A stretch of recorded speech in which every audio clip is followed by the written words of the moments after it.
Welcome to the Hartford History Center at Hartford Public Library. It is lovely to see everyone here tonight. I thank you for coming. My name is Brenda Miller, and I'm Executive Director of the History Center here at the Public Library. When Mary Donahue asked the Hartford History Center to host this program and the supporting workshop on October 5th, we were honored. We recognize here at the History Center the importance of this work, and we are truly awed by the research done. It was very impressive. We thank Mary and all the members of the Ancient Burying Ground Association for incorporating the Hartford History Center and the library in this program. Please note, on display in the back of the room are some images from our collection, as well as images on loan from the Connecticut Historical Society that further share the stories of this historical and sacred ground. And with that, I would like to welcome Ty Tryon, President of the Ancient Burying Ground Association, to commence the Thomas Hooker Lecture. Thank you. What a great turnout. This is really exciting for us. I want to thank Brenda and her staff for making this all happen. And just as a reminder, the Ancient Burying Ground is Hartford's oldest landmark and the only one from the 17th century. It was established in 1640. In 1985, the Ancient Burying Ground Association was formed in partnership with the city of Hartford to help preserve the gravestones, repair them, conserve them through educational outreach, thematic tours. And on a program note, this October 26th, we're going to have a memorial service for the Connecticut witch trials. If you want more information, see Ruthie outside. Tonight we're going to commemorate the African Americans and Native Americans who were buried in the Ancient Burying Ground. The project is going to present tonight's undertaking to uncover their names, family members, and the details of their lives. And this is the first project of this kind in the state. And the genesis of this project is when Ruthie and I go through the sexton's list, 2,000, 3,000 names, we would see these entries. The sexton's list is just a burial record, person buried, date, and maybe who we paid for the burial. But we would see Negro, no name, Negro, no name, Negro, no name. And so it got to me like, we need to learn more about these people. So that's the genesis of the project and why we're all here tonight. Now I need to thank a couple of people. Liz Shapiro, Mary Donahue, Connecticut State Historic Preservation Office. Mary Donahue, where are you? Our grant writer and the person that pulled this all together and did fabulous work on publicity. And Jason Mancini and Scott Wands of the Connecticut Humanities. And also the William Alice Mortensen Foundation for tonight's program. I also want to take a moment to thank the Board of Directors of the Ancient Burying Ground. Can you guys raise your hands? Stand up. Stand. All right, raise your hands. That's good enough. These people, when I presented this project several years ago, said this is going to cost us money. There's a little skepticism of the financial outlay, but I'm gracious to the board for believing in this project and believing in me to see this through where we are tonight. So before I turn this over to Dr. Hermes, I want you to join us for a reception at 7 sharp out in the hallway. And if you have any questions about doing family genealogy when it comes to this topic, there's going to be a free workshop October 5th here at the Hartford Public Library. So now, without further ado, I would like to turn over to Dr. Hermes.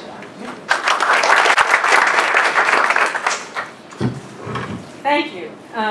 It is such a great pleasure to be here. I would like to thank the Ancient Burying Ground Association, and especially Mary Donahue, who's been thanked already, but can't be thanked enough in my book, with whom I worked very closely. And I also want to thank my CCSU team.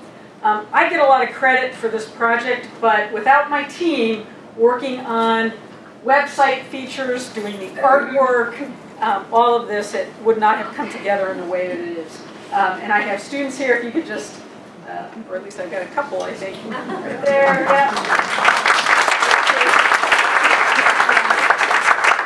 So I'm going to spend a few minutes showing you the website that we created at www.africannativeBurialCT.org. that record the lives of about 500 individuals who may have been buried in the ancient burying ground. These 500 were not all of the native African or African American people in Hartford in the 17th and 18th century. There were many more. But it was the nature of Connecticut's indigenous people to move within several locations along the river, so the population was not stagnant, they were moving around. And then it was also the nature of slavery that human beings could be bought and sold and moved, not of their own free will. And so this project is just about the people in the burying ground, as best as we could figure it out.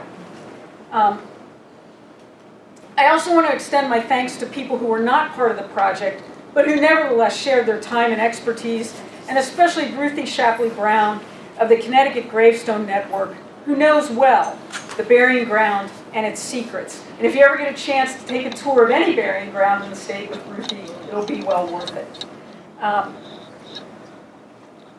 I began my career as a historian working on the history of Puritanism. And had I ever envisioned myself giving a lecture called the Thomas Hooker Lecture, I would probably have imagined myself talking about Hooker and the people like him. Tonight, I'd like to dedicate this Thomas Hooker Lecture to the people of color that time forgot, whom we now remember, the people who also made Hartford.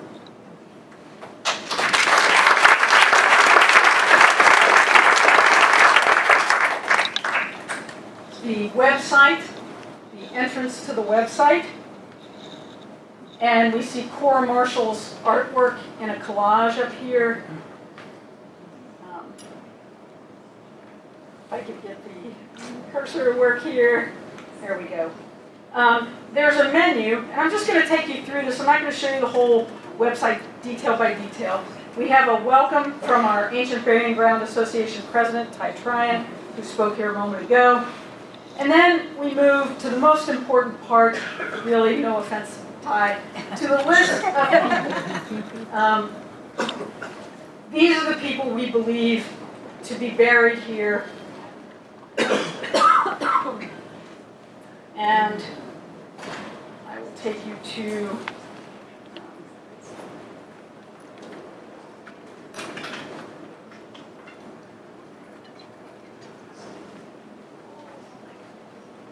if I can move this correctly. I'll take you to Barney for a minute. Each individual that we have linked in our list of people has details about that person to the best that we could discover them. And so you will see that there is an Ancestry.com tree for Barney, as there is for every single named person in the database. We have a confidence level, that is, the confidence that they're in the burying ground. And you will see different confidence levels. So, for example, a person that we have a death date for, in the right time period, we are highly confident they are in the burying ground. We might be somewhat confident of someone whom we know died in Hartford within the time period, but we don't have an exact death date. We're slightly confident of somebody who probably died in Hartford in that time period, and we're not confident of somebody who died either outside the time period slightly or may have been somewhat transient, right, and moving around between, say, East Hartford, West Hartford, and Wethersfield. But the only people in this database are those whom we think have some likelihood of being buried here. And as you go through, you can go through the profiles one by one. I'm going to go back to Barney for a minute. In addition to Ancestry.com trees, some computer science students and I worked on a program called Relationship Tree. We built this at CCSU. And if you know anything about family trees, you know that you can put your third cousin 40 times removed, but you can't put your best friend in there. Well, with Native people, who often didn't have linear genealogies in the way that the English did, we needed a way to show relationships. With Africans and African Americans, we needed to show relationships as well because of the natal alienation that came with slavery. They didn't always know who their people were back in Africa or couldn't communicate that. Sometimes they had fictive kin, right? And in fact, I think a lot of people have fictive kin. We all have an Aunt Betty or an Uncle Joe who is not really related to us biologically, but is someone important to our families. So relationship tree can show all of those relationships, and including master-slave or master-servant, business partners, who inherits from a will, etc. And as time goes on, we hope to make this program available to the public with free memberships so that you can do your own trees on this. Not really ready for that right now. The website, also in addition to the list of people, has narratives that cover themes. So we have here stories that my students and I wrote about various people in the database and aspects of their lives. For example, what's the difference between, say, white people who pass down their property to their heirs and African Americans who try to pass down property to their heirs if they're free? Well, over time, because of enslavement, African Americans didn't accumulate property in the same way that white people did. And so today, we find that for every $13 possessed by a white American, 1 is possessed by an African American. So there are great disparities in wealth that linger even today. So all of these stories you can read at your leisure. We also have our methodology and our and a brief history. I am not good at moving this cursor. And we also have a downloadable database. So if you are working on a similar project, you can download the database, create your own columns, add people to it, add information and sources, and use it for your own purposes. We also have a comprehensive bibliography so that you can figure out what we did. All right? And with that, I will go back to the PowerPoint presentation and begin the formal part of my lecture.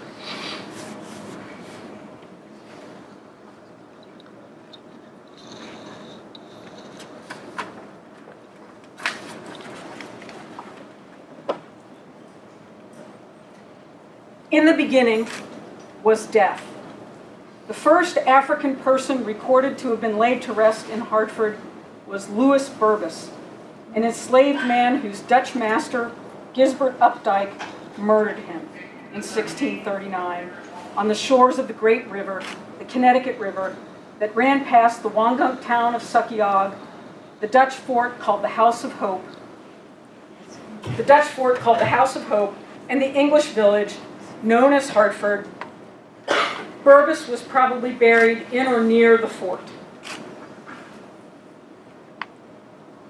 The first reference to a burying place in the English land records in February of 1639-40 says that it was abutted by parcels belonging to John Skinner, who sold it to John Bidwell on the west, Thomas Lord on the south, and Seth Grant on the north.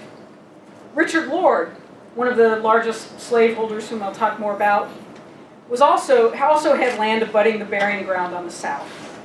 It was enlarged by 2 rods, more or less, abutting upon the burying place, that's approximately half an acre, when the town acquired land from Richard Olmsted. He's often credited in local histories as being the one who donated the burying ground. He actually didn't donate the whole thing. It had been laid out, and he donated part of it. Thereafter, most of the African people, some of the native people, and nearly all of the white colonists who died in Hartford were buried in what we know as the ancient burying ground at the intersection of present-day Main Street and Gold Street. The ancient burying ground today is a site that largely showcases the white, English, Puritan founders of Hartford. Indeed, the very word founders probably evokes in our minds a picture of white men in large hats and wide collars, with Bibles in hand. This guy here, Samuel Stone, in front of the burying ground, Thomas Hooker in front of the old State House.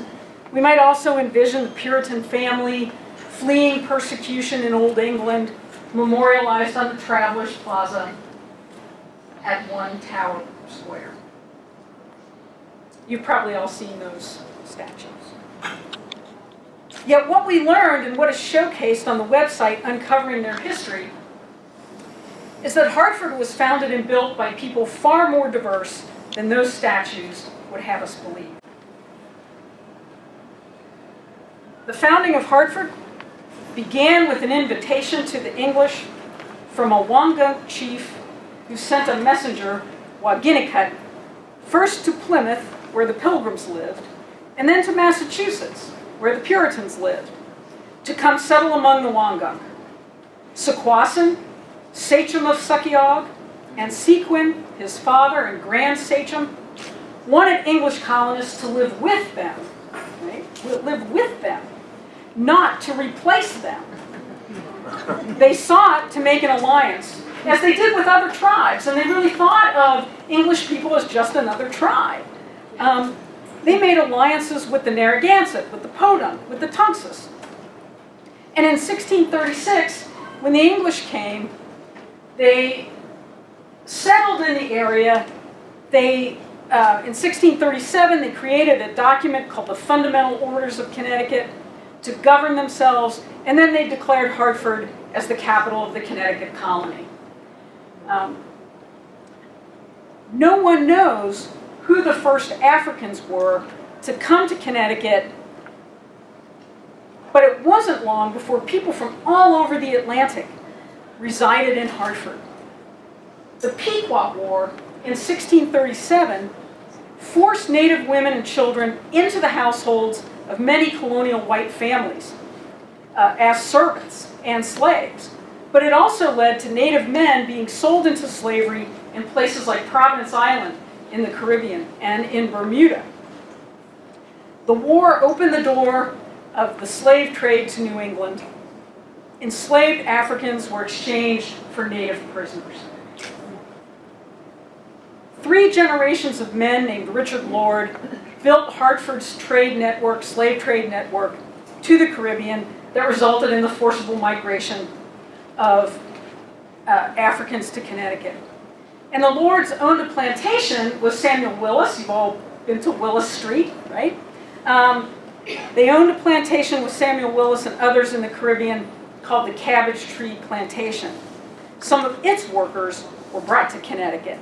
So others besides the Lords then continued to ship more and more people to the Hartford area. What we can say for certain is that Native and African men and women were among Hartford's founding generations. They lived and died here from its earliest days. They fought in wars like the Pequot War, King Philip's War in 1675, the French and Indian War, and the American Revolution. They were not rare inhabitants, nor marginal to the town's development. Records from the colony, the town, the courts, the church, and later the federal government bear witness to their presence and to their contributions. And yet those same records have not yielded up the stories in the same way they have the stories of Winthrops, Trumbolls, and Wadsworths. We have to think about why that is. Why, if they're in those records, don't we tell their stories in the same way? My team and I were charged with finding and documenting the Native African and African American people buried in the ancient burying ground. That was our charge. In theory, this should not have been hard, right? Ty Tryon mentioned the sexton's lists. There's sexton's lists of burials that were printed in the 19th century, and there were archival church records on microfilm in the state library. There were land records, probate records, and for the 18th century, newspapers. Occasionally, one could find even diaries and account books. But these sources that are so good at providing details about white colonists both offer and obscure information about people of color. Now, I'm going to tell you some of the stories now, and I invite you to read others on the website, the narratives. And in the most recent issue of Connecticut Explored, the state's history magazine, which you can pick up a free copy of here, if you haven't done that already. And as I tell the stories that we've uncovered, I will also explain further the difficulties of teasing out the facts. There are more maybes and probablys with these stories than one might be used to in the histories of white people. And if at the end you feel there's more you want to know, more that needs to be done, that's good. This is just stage one. It's not a completed project. The last thing we want is for this site to become stagnant. We want people to add their Ancestry.com trees to our Ancestry.com trees. We want people to add information, email the Ancient Burying Ground with things you know, and with questions you have. And this project needs to keep growing.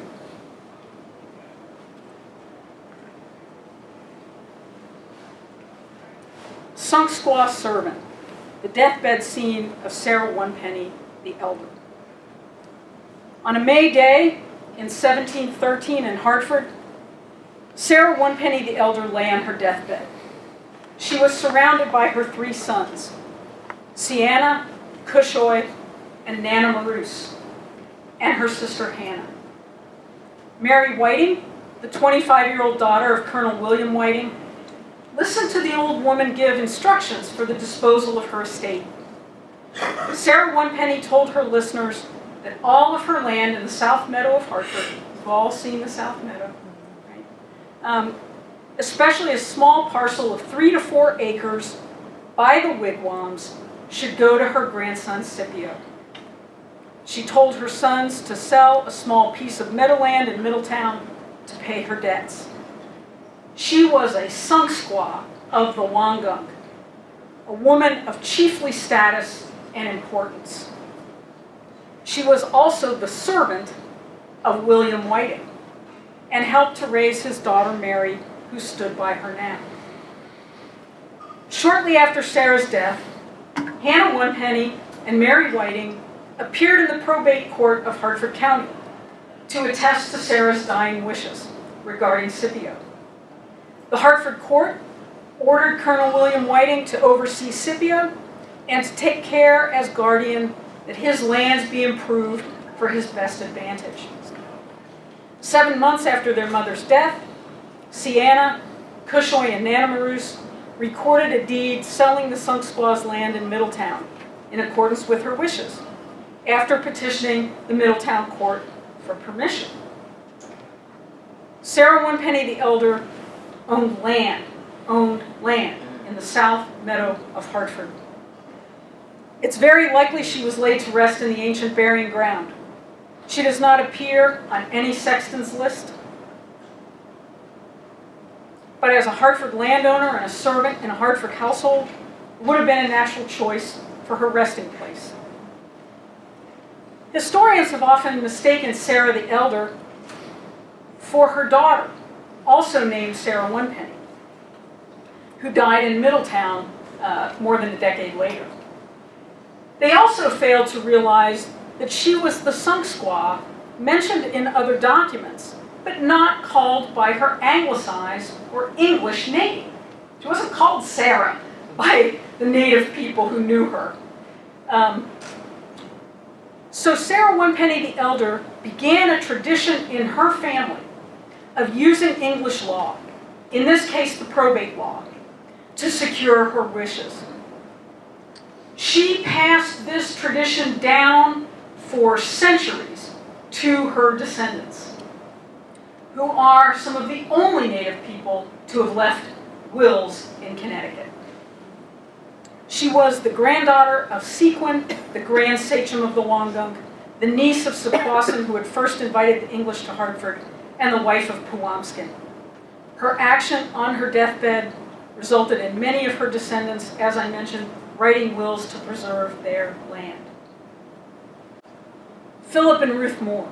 colonists of color. And perhaps I should have colonists of color with a question mark. Is colonist the right term? We'll let you decide when you hear their story. In the land records of Hartford, in 1676, Philip Moore made his first entrance in the colonial record. Perhaps he was a veteran of the recent war between colonists and native people, known as King Philip's War. Wherever he came from, however he obtained his land, Moore became a self-sufficient yeoman farmer just like his neighbors. He grew flax, raised sheep, owned a horse, pig, and a cow, and tended an apple orchard. Ruth Moore was a typical colonial goodwife. She carded wool that a neighbor probably spun for her into yarn. Her work in the kitchen was laborious. Raising their children had its ups and downs. Young Philip got into a bit of trouble when he was a teenager, right? But he eventually married a woman named Lydia, and his parents saw him become a landowner in his own right. At his death, Philip Moore Sr. left an estate of £100 for his wife and his children. His wife died a year later and lovingly remembered to give her best frying pan to Susanna Sirius, her daughter-in-law, as she called her. The Moores, as I mentioned, had two children. Philip Jr. married to Lydia, and Susanna, who was married to Cato Sirius, an indentured servant to the Reverend Timothy Woodbridge.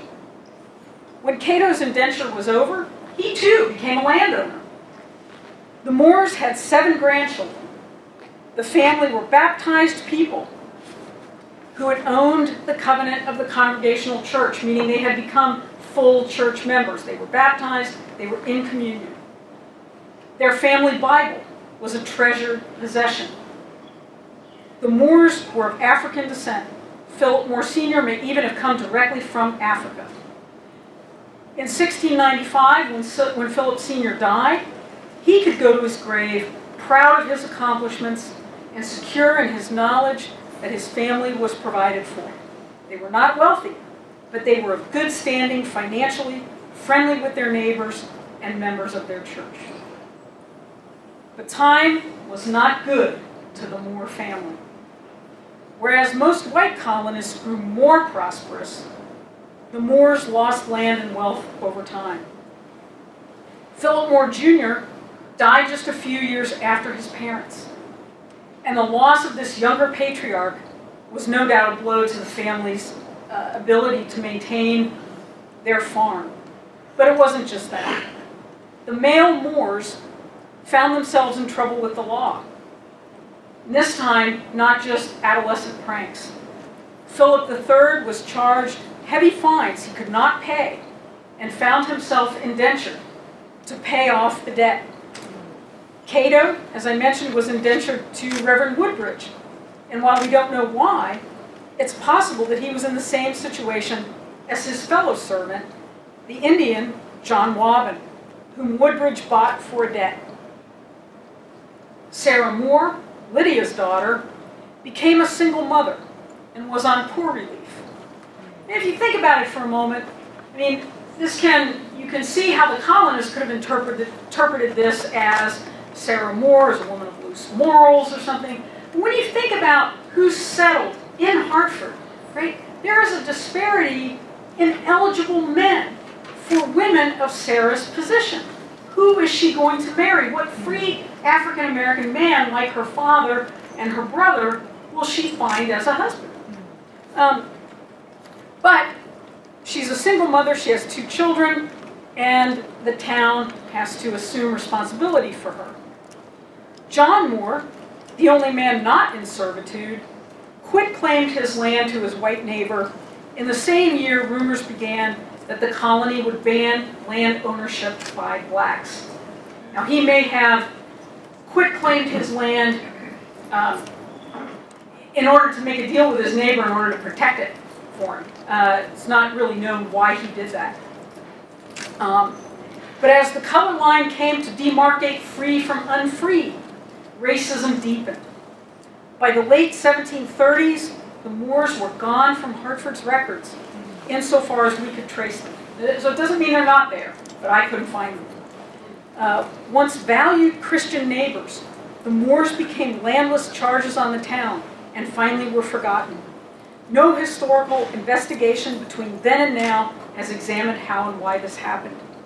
The Moors simply ceased to be part of Hartford's known history, whereas they should have been a central part of it, at the very least as a cautionary tale about what happens when racial ideology replaces ideas about Christian fellowship.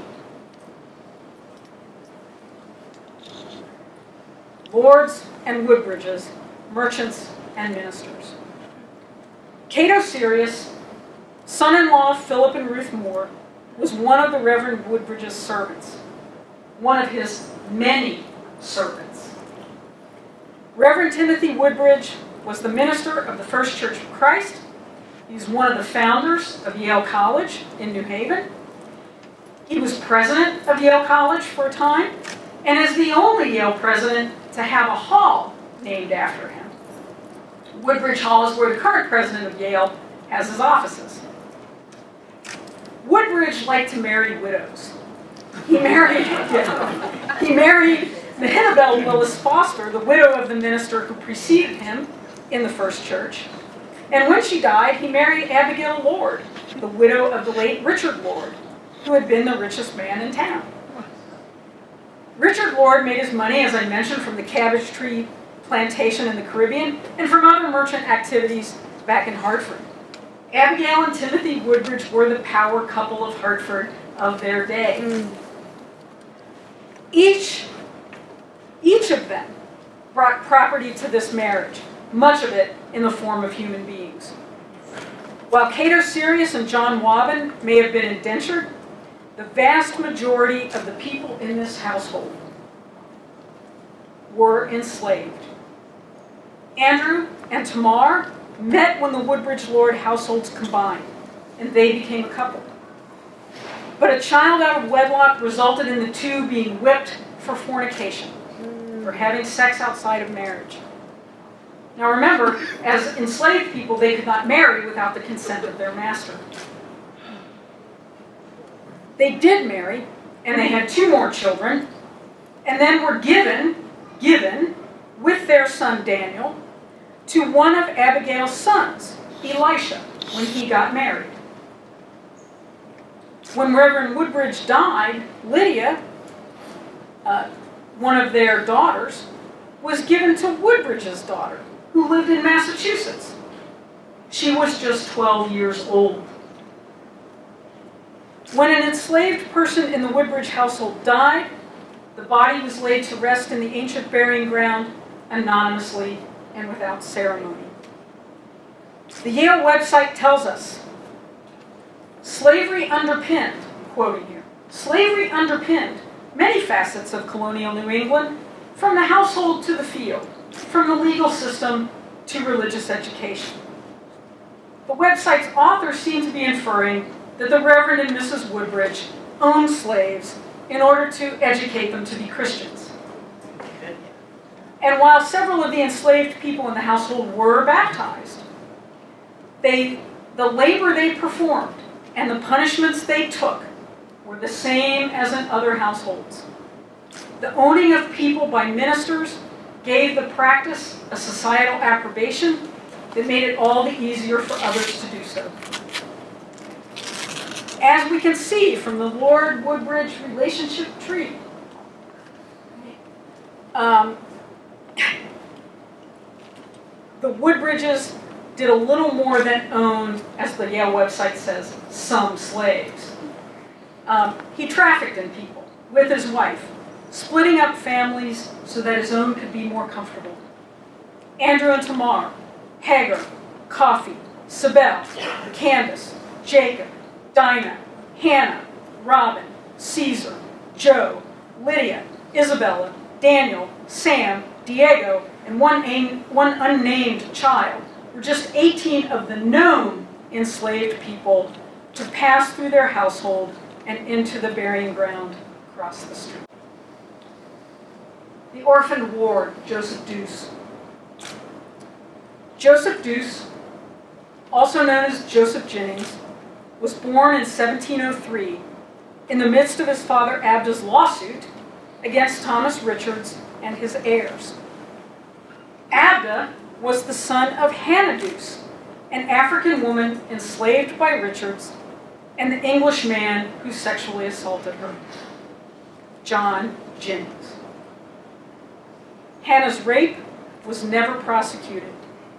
Instead, she was whipped for having sex out of wedlock, and her assailant was charged with child support when she bore a son.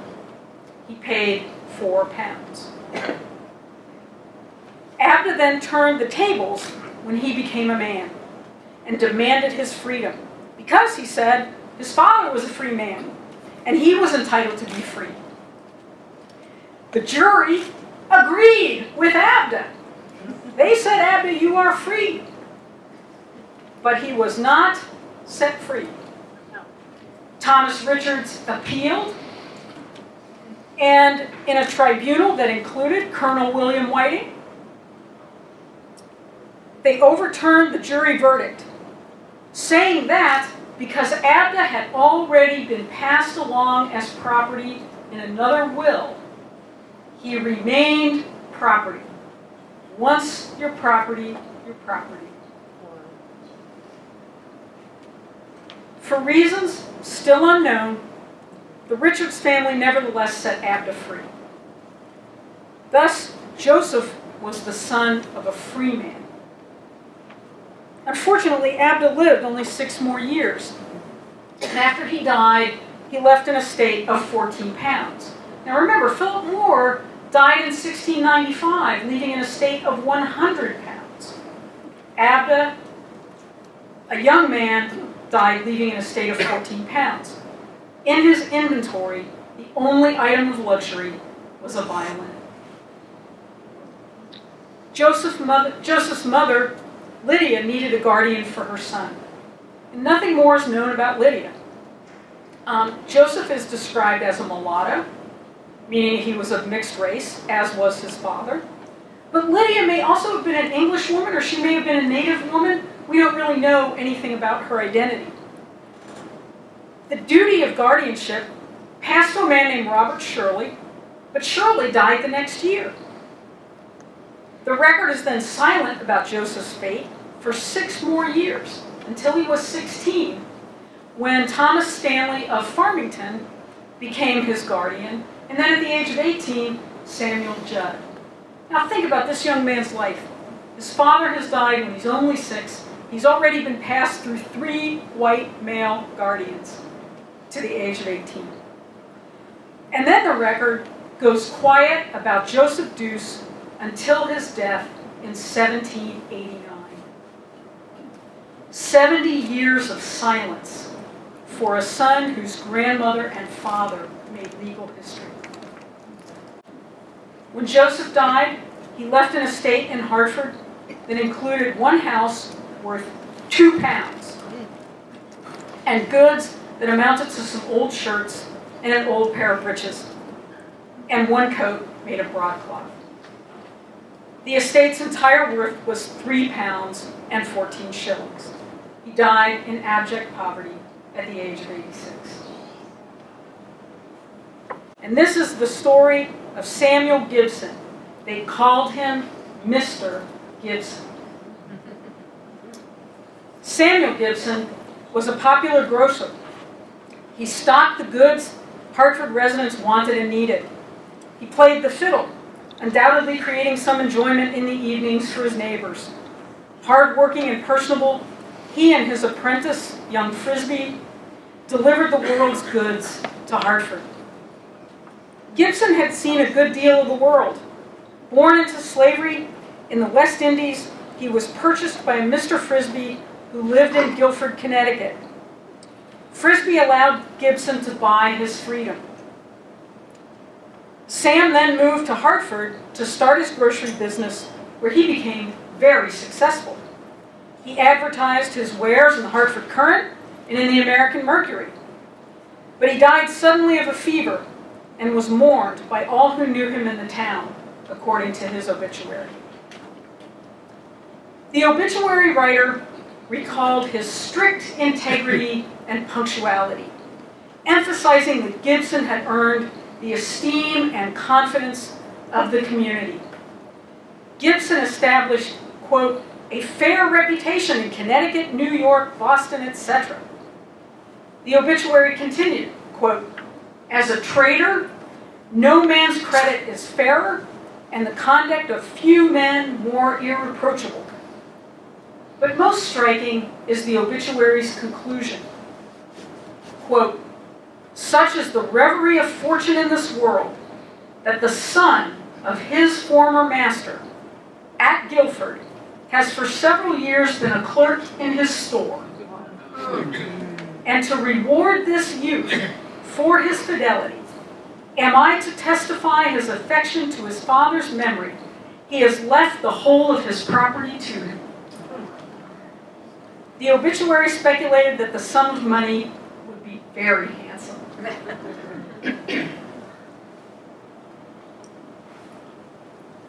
The unnamed, the true legacy of slavery and racism. For all the notable characters whose personalities brought them vividly to life for us, the most striking finding in the research was also the most gut-wrenching. The nearly 125 unnamed people of color whose burials were recorded, but whose names were not. Over the centuries, sextons and others recorded the death dates, causes of death, and sometimes ages of people while omitting their names and their gender. Rarely was the master's name missing. Few things mean more to us than our names. Our names connect us to our ancestors, to places, to our accomplishments. We go to great lengths to protect our reputations, our good names. On some occasions, often religious, we might take on new names as a sign of rebirth. Already, colonization and Anglicization had removed indigenous names from Native people and African people. The indignity of having no name at death was an erasure. How could one be remembered if one had no name? Who was the unnamed person recorded as a squaw? Who were the 115 unnamed Negroes, Negro children, Negro infants, Negro maids, and so on? You may notice on the website that the records for each person are numbered. The records are numbered. But we very deliberately did not choose to use numbers in place of names in order not to further dehumanize people from whom so much had been taken. Even where people had the same name as somebody else, without surnames, we did not say, for example, Betty 1 and Betty 2. I believe that some of these unnamed may finally be named with more research, but the vast majority will not. How do we understand this? How do we understand this? The dehumanization embedded in the institution of slavery is nowhere more manifest than in the denial of the ordinary dignities afforded to most people. A name of one's own, the right to a family life, to believe as one chooses, to organize one's own time, to be remembered in death. When Northern slavery is compared to Southern slavery, a common myth is that somehow Northern masters were more benevolent, less harsh, more family-oriented. If we could ask these 125 unnamed people about that, what do you think they would say? Is it telling that the same disease that killed a large number of enslaved people on southern plantations, that is, dropsy, in this case, an edema caused by nutritional deficiencies from eating too much white rice and not enough protein, was a leading cause of death among African Americans in Hartford, right? The same disease that killed them on plantations killed them in Hartford. In the 19th century, after the Civil War, local historians of Hartford tried to minimize Hartford's role in the institution of slavery. They left enslaved people off the published sextons' lists and out of the history books. But the unnamed were not just written out by 19th century historians who ignored them. They were unnamed in the records by people who did know them, who looked at their corpses and knew their faces, their bodies, and most certainly their names. In all of our remembering and recovering, these are the ones to whom we owe the most. We owe them a truthful story.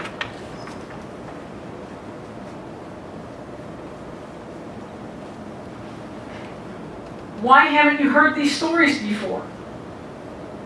We can argue about what makes a person's life important historically. But surely, these stories are as interesting as Reverend Thomas Hooker and Governor John Haynes, John Winthrop Jr., and John Mason. In fact, it is exactly that argument about what makes someone historically important that accounts for the absence of these stories. History as a discipline really began as the study of governments, as government was so closely linked to powerful individuals and their families, from kings and queens to local bigwigs.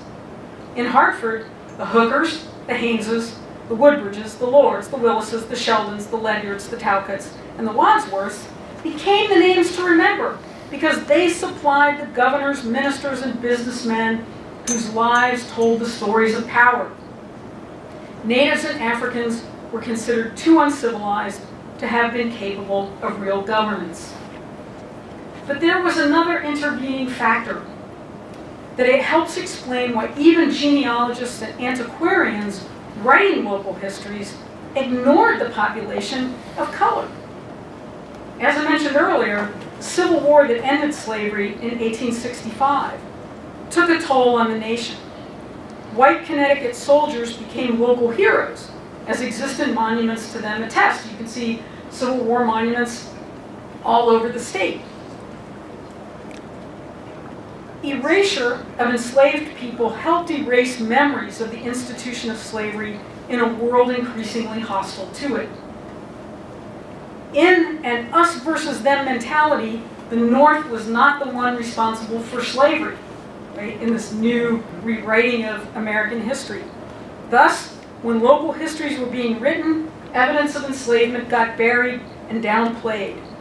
Thus arose the story of abolitionist Connecticut and its more benevolent form of slavery where it did exist. Whoop.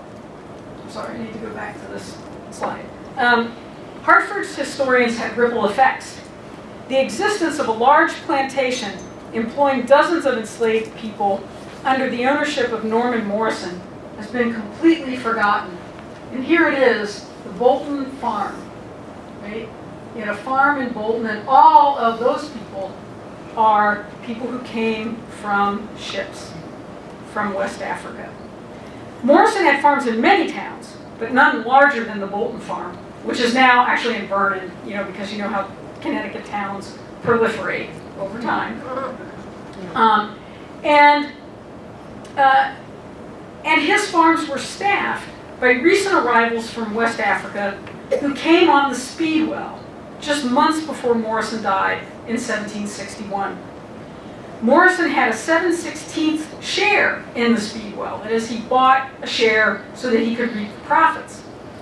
To make sure he got his choice of workers, Morrison imported beads and beaded baskets from London and had them shipped to Newport, Rhode Island. So when I was in Newport, Rhode Island, looking through inventories of a merchant, I found Morrison's purchases of these items. These were trade goods to be distributed in Africa as gifts for slave hunters and middlemen. This educated Scotsman, trained as a physician, found the slave trade more profitable than being a physician in Hartford. When he died of smallpox, his will left the captive people in limbo. He ordered them to be sold. All of these new arrivals who didn't speak English, spoke their native West African languages. He ordered them to be sold. But the courts dragged out the process for nearly a decade. The whole debacle has not commanded one sentence in histories until now. And then there's one more intervening factor. Writing the history of wealthy white men in government is fairly easy if you can read their handwriting. We have institutions that preserve their papers, from the Connecticut Historical Society to the Connecticut State Library, in addition to the university and other archives. Occasionally, you have to search for papers, but often there's already some collection of sources with which you can begin, and they come to you in little file folders, all marked for your convenience. There's no single repository or identifiable box of papers that tell you about people of color. After looking at the published church records in the historical catalog of the First Church, Tavia Jefferson, my research assistant, and I combed microfilm, printed and manuscript documents that included 17th century church records, Hartford's land records, probate records, colony records, court records, the occasional account book, and more. We looked through the entire card catalog of the State Library's subject matter catalog. There are these teeny little cards you go through, and we followed up every name we had in colonial newspapers, court documents, and miscellaneous papers like the workhouse records. We went through military lists, federal censuses, and Seamen's Protection Certificates, and one local census of black people called the Kingsbury Census, taken in 1805. We went through some personal papers, but did not have time to go through all of the manuscript sources. And that's why I say there's more out there to find, I'm sure. Other members of my team and I searched for names in secondary sources, especially local histories and histories of slavery or Native Americans. We accumulated over 700 names, but we knew that all of these were not buried in the ancient burying ground. So we eliminated almost 200 people from our database through their but we left their Ancestry.com trees online so that people looking for their families could link up to them. The people in our database, as I mentioned, are only those we believe could possibly be in the burying ground. Workshop to teach interested individuals, any of you and anybody else who would like to come, how to do what we did. And I invite you to come. It's free, it will be a lunch, and it will be great. And it will be held right here in the Hartford History Center.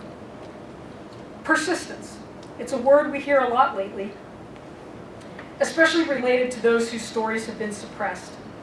It's persistence that will continue to fill out these stories. We aren't finished here. The website is not done, fixed forever with its information. What my team and I created was a foundation for further study by others.